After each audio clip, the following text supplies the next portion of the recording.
Dominate in Business: How to Grow Your Small Business is a book by James T. Manson. Welcome to today's episode, where we're diving into some powerful business growth insights from Dominate in Business: How to Grow Your Small Business by James T. Manson. And let me tell you, this book isn't just another generic business guide. It's packed with practical strategies that can completely change how you operate and scale your business.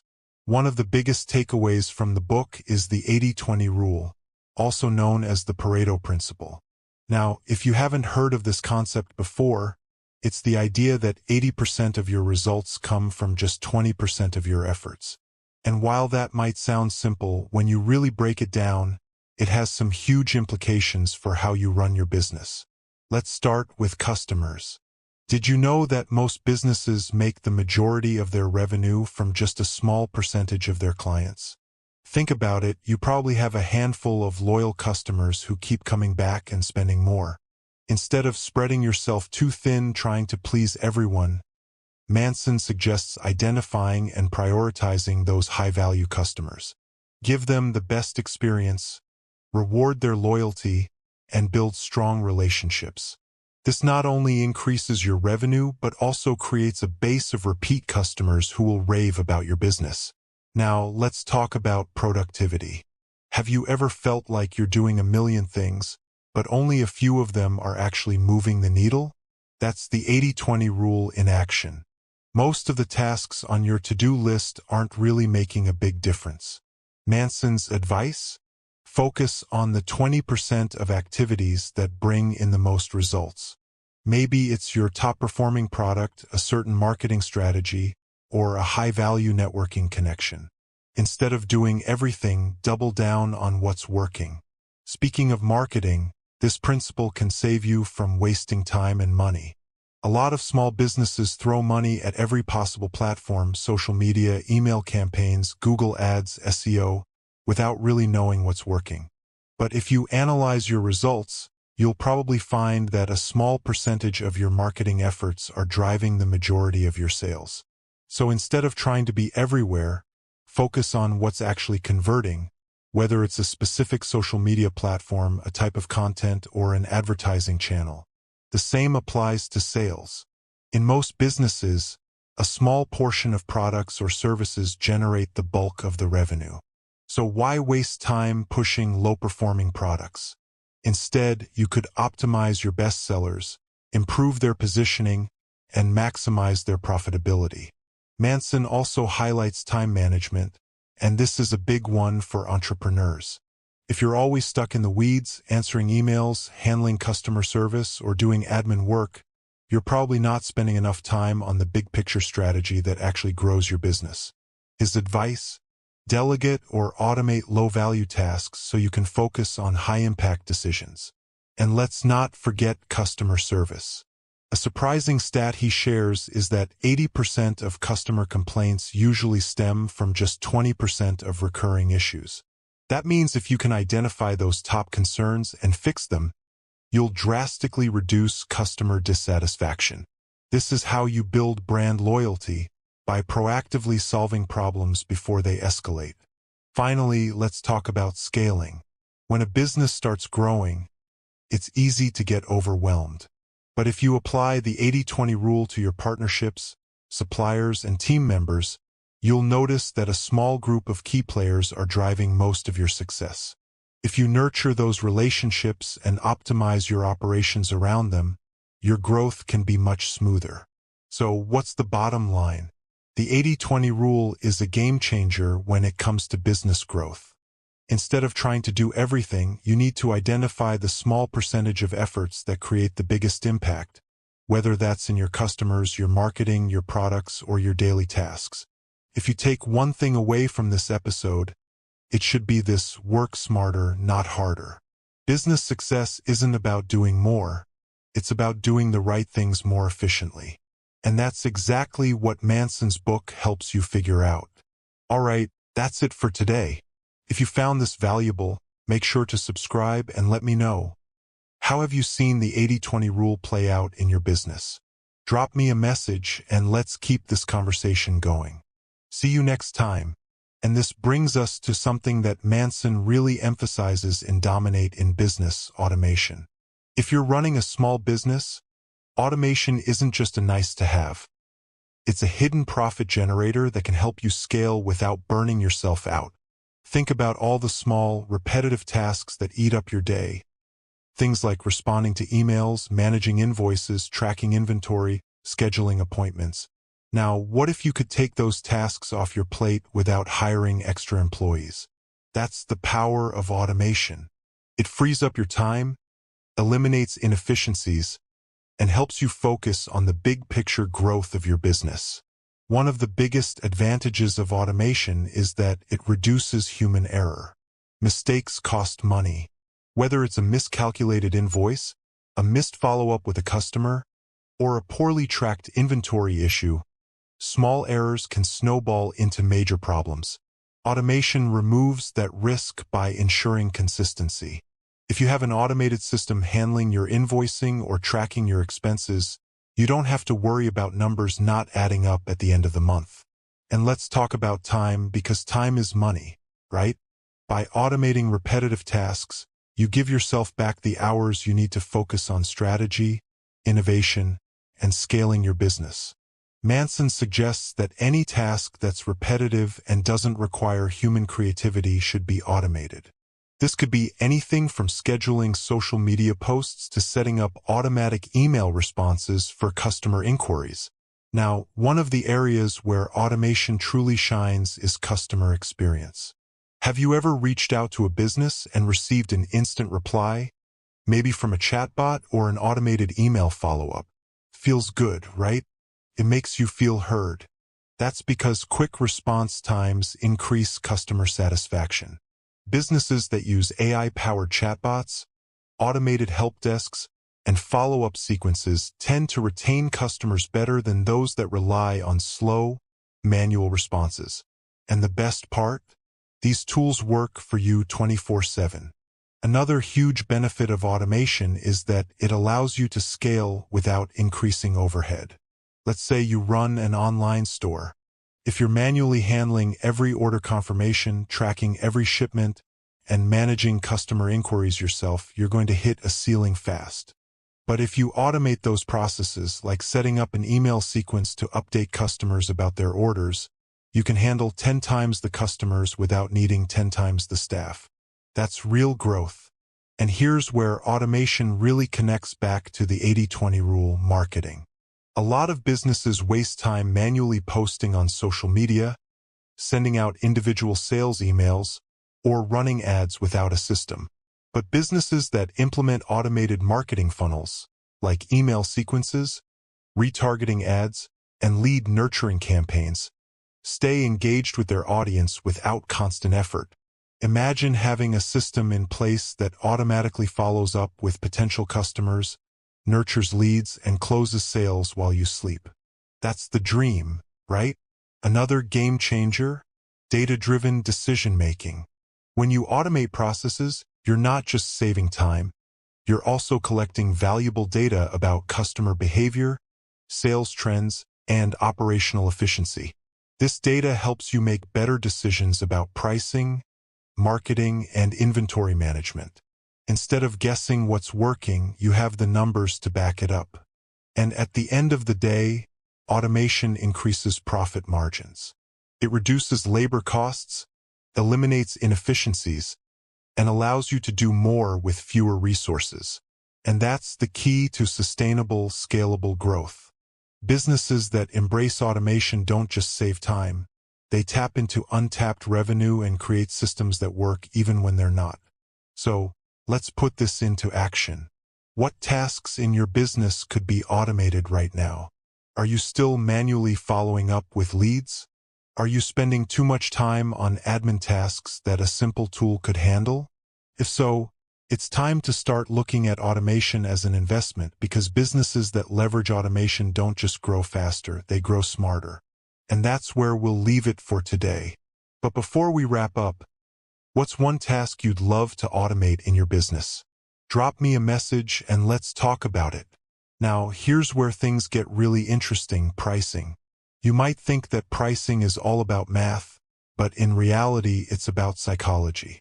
The way a price is presented can literally change how customers feel about a product and influence their buying decisions. Manson dives deep into psychological pricing hacks and dominate in business, and let me tell you, some of these strategies are so subtle that customers don't even realize they're being nudged into spending more. But once you understand them, you'll never look at pricing the same way again. Let's start with charm pricing, also known as the 9 effect. You've definitely seen this before. Prices ending in 0.99 or 0.95, like $9.99 instead of $10. It's a classic trick, and here's why it works. Our brains tend to focus on the leftmost digit. So, even though $9.99 is basically $10, it feels cheaper because our brains register the 9 first. Studies have shown that customers are more likely to buy something priced at $9.99 than at $10, even though the difference is just 1 cent. Then there's price anchoring. This is when you show a higher price next to a lower one, making the discount look more dramatic. Think about it. If you see a sign that says, was $199, now only $129. That $129 feels like a steal. Without the original price as a reference, $129 might feel like a lot. But when you anchor it next to $199, the deal becomes irresistible. And businesses do this all the time, whether it's retail stores, SaaS subscriptions, or restaurant menus. Now, let's talk about decoy pricing, and this one is sneaky. Imagine you're at a movie theater looking at popcorn prices. There's a small popcorn for $5 and a large one for $10. Most people would go for the small, but now the theater adds a medium popcorn for $9. Suddenly, that large popcorn at $10 seems like an amazing deal. That's the power of a decoy price. It makes the higher-priced option seem like the smarter choice. Another smart pricing hack? Bundling. Instead of selling products separately, businesses bundle them together to make customers feel like they're getting more value. A classic example is buy 2, get 1 free or subscription bundles that include extra perks for a small price increase. Even if the actual cost doesn't change much, the customer feels like they're getting more for their money, which drives more sales. Here's a trick that you might not have noticed before. Removing the dollar sign. Restaurants and luxury brands have caught on to this one. Prices listed as 10 instead of $10.00 feel less intimidating. That's because seeing a dollar sign triggers the brain's pain of paying. Without it, the price feels less like spending money and more like just picking an option. And let's not forget the power of free. Freebies trigger an emotional response that discounts alone can't match. Think about it. Would you rather get $5 off shipping or free shipping? Most people choose free shipping even if the discount is the same. That's why businesses add bonus gifts or free trials instead of just slashing prices. Customers feel like they're winning something, which makes them more likely to buy. Lastly, there's the odd versus even pricing debate. Odd-numbered prices like $7.99 make a product feel like a bargain, while even prices like $8 feel more premium and luxurious. That's why high-end brands use round numbers, while discount stores stick to charm pricing. So what's the takeaway here? Pricing isn't just about numbers, it's about perception. You don't always have to lower your prices to increase sales. Instead, by using strategic pricing hacks like charm pricing, anchoring, bundling, and decoy pricing, you can increase conversions and maximize profits without changing the actual value of your product. And that's something to think about. Next time you're setting prices for your business, ask yourself, how is my pricing making my customers feel? Because at the end of the day, perception is everything. All right, let's keep the conversation going. What's the best pricing trick you've seen or used in your business? Drop me a message. I'd love to hear about it. And this leads us to one of the most powerful tools in business, social proof. Manson makes a bold claim in Dominate in Business. If you're spending more on ads than you are on building trust, you're doing it wrong. And honestly, he's got a point. People trust other people more than they trust brands. Period. It doesn't matter how polished your ad is. If a customer hears about your product from a friend, reads a glowing review, or sees a real person using it on social media, that carries way more weight than any paid campaign ever could. Think about your own shopping habits. Before buying something online, do you read the reviews? Most people do. Over 90% of consumers check reviews before making a purchase. That's why customer reviews and ratings are gold. The more positive reviews you have, the more trust you build, and the more conversions you get. If you don't have reviews yet, start actively encouraging customers to leave them. It's free social proof that does the heavy lifting for you. Then there's user-generated content, UGC, which is like the modern version of word-of-mouth marketing. When real customers post photos, videos, or testimonials about your product, it feels authentic. People relate to it because it's real, not a polished ad. Brands that embrace UGC, whether it's through hashtags, reposting customer content, or running contests, see higher engagement and trust. And the best part? Costs nothing. Another strategy that Manson emphasizes is case studies and testimonials. If you're in a service-based business, this is huge. Real success stories show potential customers what's possible and eliminate doubt. If they see someone with a similar problem who got amazing results, they'll trust that you can do the same for them. And of course, there's the power of influencers and celebrity endorsements. But here's the thing, you don't need a Kardashian to promote your brand. Even micro-influencers, people with smaller, highly engaged audiences, can drive massive engagement and brand awareness. The key is authenticity. People are way more likely to trust an influencer who actually uses and loves your product than a random paid ad. Then there's a sneaky but effective social proof trick, bestseller and popularity labels. Ever noticed how Amazon slaps a bestseller tag on certain products? It's not just for show. When people see that a product is trending or selling well, it triggers FOMO, fear of missing out. It's the same reason why restaurants write most popular dish on menus. If something is in high demand, we automatically assume it's worth buying. Speaking of real-time nudges, live counters and social proof pop-ups are another genius move. If you've ever shopped online and seen a message like, "John from New York just bought this," you know exactly what I mean. These little real-time notifications create urgency and push hesitant buyers over the edge. And one of the most powerful yet underused social proof strategies, referral programs. People trust recommendations from friends and family more than anything else. A simple give $10, get $10 referral system can create a viral effect, bringing in new customers without spending a dime on ads. Dropbox, for example, grew massively by offering free storage for referrals. So what's the big takeaway? Social proof beats traditional advertising every single time.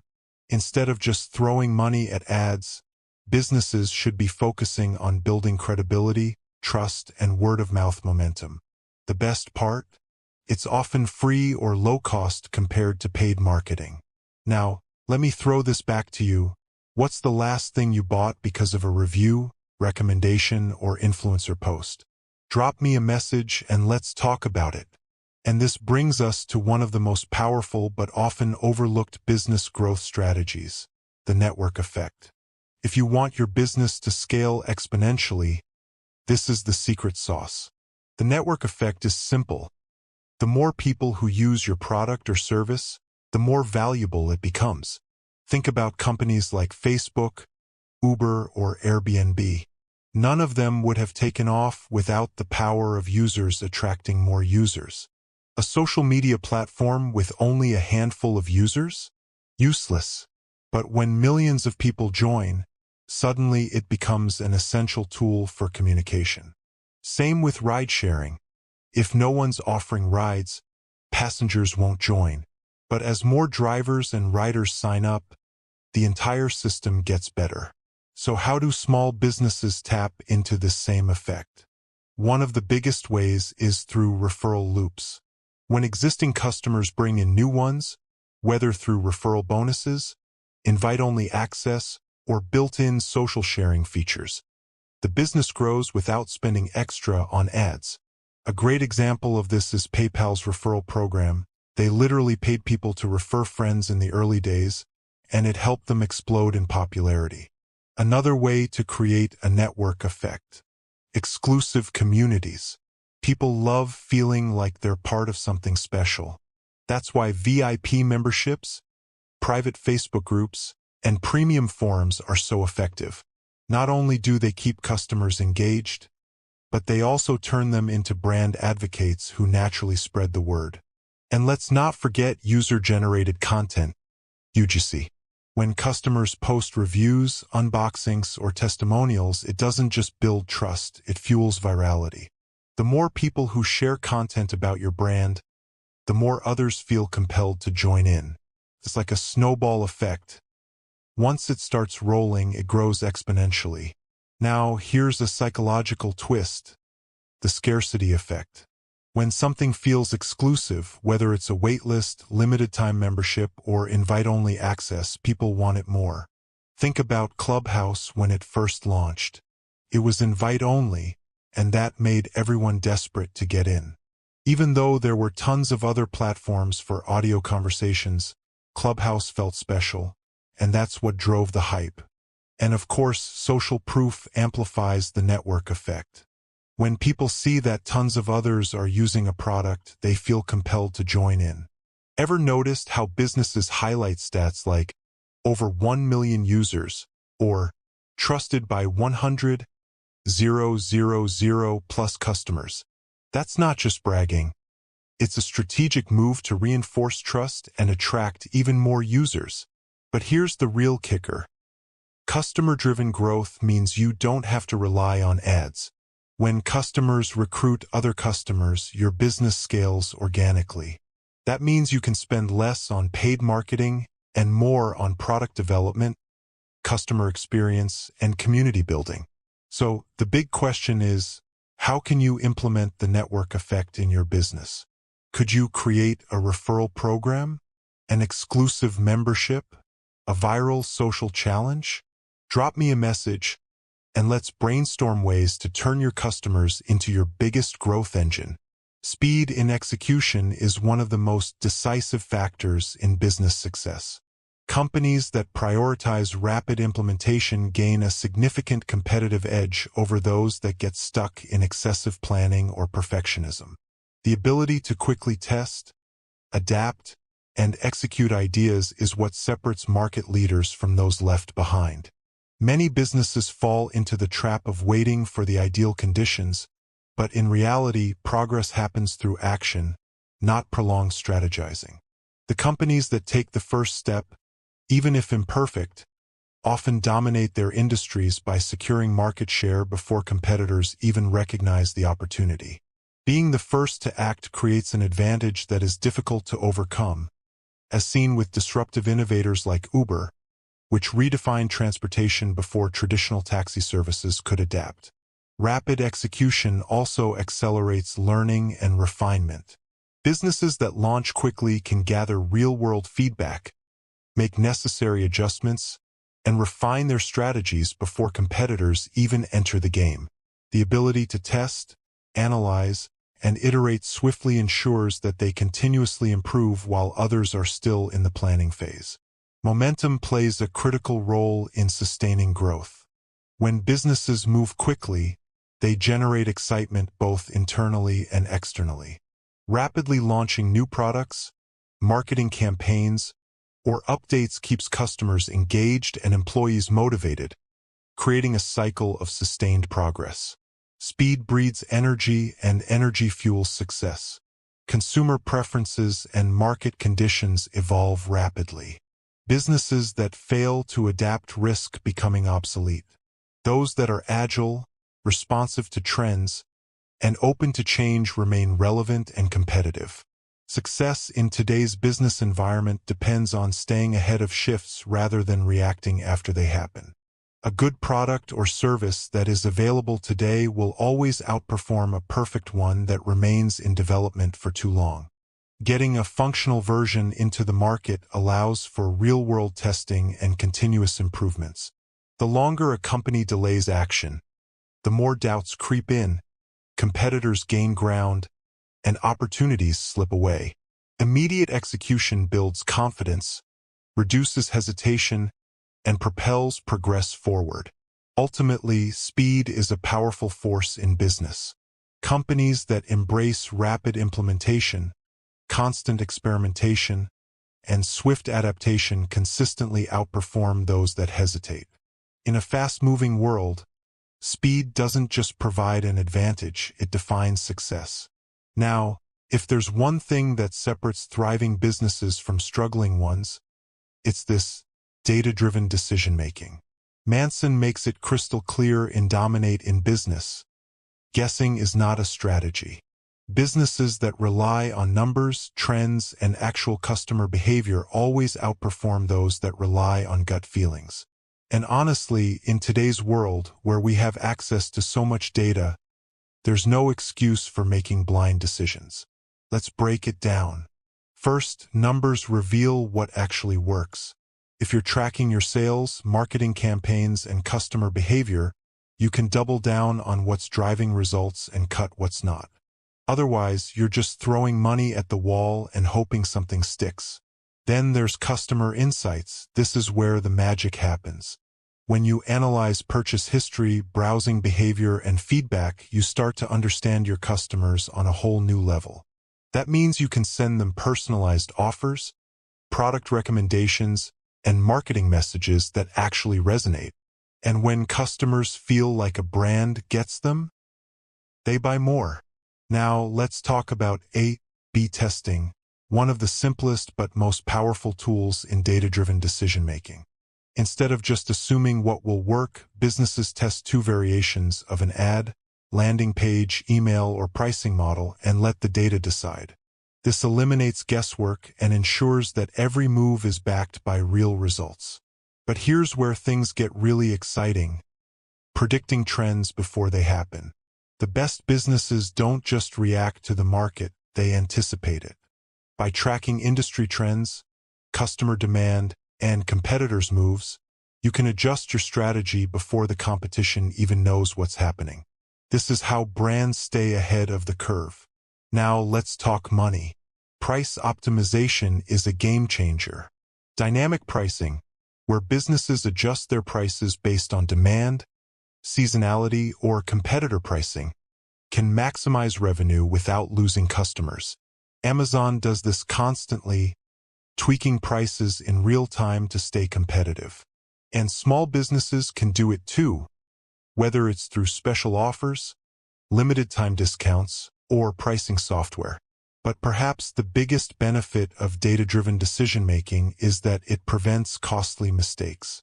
Instead of investing time and money into an idea that might flop, businesses can use data to validate concepts before committing. This means less wasted effort, fewer bad investments, and smarter scaling. And the best part? It's all about continuous improvement. The best businesses don't just use data once and forget about it.